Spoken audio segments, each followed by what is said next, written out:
You've talked about how our oil addiction is more dangerous here in Maine, and you also have a long record of being involved in alternative energy in the private sector, first with hydro, later with energy conservation, and now I understand you have a new company which is a wind energy company. Right.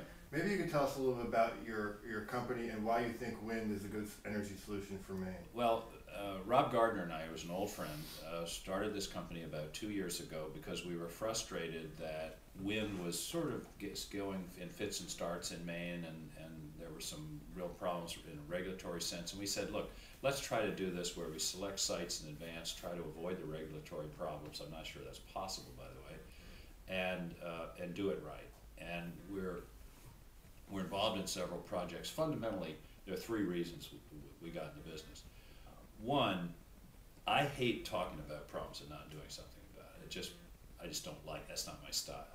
And everybody's talking about global climate change and getting off of oil and everything else. Well, the only way to do it is to do it. You got to do it.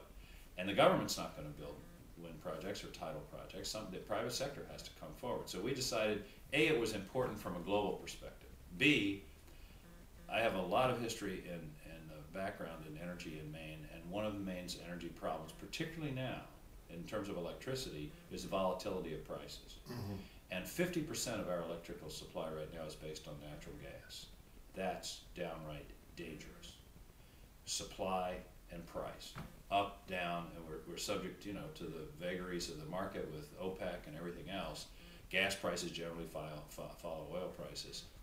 And I felt that if we can develop energy sources in Maine that, one, are indigenous, we control this, it's ours, doesn't come from somewhere else, and B, that has a tendency to stabilize prices, mm-hmm.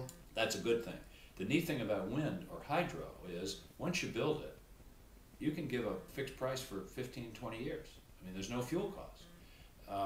And that's really the advantage. Now you gotta charge enough to pay your mortgage, but the capital cost is all there is. There's no fuel charge, as opposed to natural gas where the capital cost is low, but it's all in the fuel charge. So I felt for those two reasons, global climate change, stability of energy prices, wind made sense. Mm-hmm. Third reason, I hope and believe it'll be a good business. Mm-hmm. Right now, all we're doing is writing checks, but hopefully someday, it'll turn out to be a good investment. But fundamentally, I mean, neither Rob nor I needed to go into business at this stage of our lives, right. But we did it because we thought it would be something that would be meaningful and important for Maine in the long term. And then, as you know, I've proposed this massive offshore project, which that would be a game changer. I mean, that would change Maine. We would be energy independent, oil independent, because that project is designed to replace fuel for cars and home heating, which is where the big energy is. That's the big. Tell our viewers what that is. It would be offshore. You would have the windmills floating platforms, 1,000 5 megawatt wind turbines, about 25 miles offshore. Nobody'd see them, hear them, and the power would come ashore, probably in direct current DC. There'd be a big inverter in Wiscasset or someplace along the coast. But the idea of it, the thing you have to. This is not an electricity project. Yes, it makes electricity, but the electricity would be used to heat homes and power plug-in automobiles. Mm-hmm. Get us off of oil. Maine is the most, I'm pretty sure, the most oil-dependent state in the United States. That's amazing. We are in the crosshairs of a catastrophe. Now, as we're talking, oil prices have come down. But they've come up quite a bit in the last couple of years in terms of people's percentages of Maine people's income.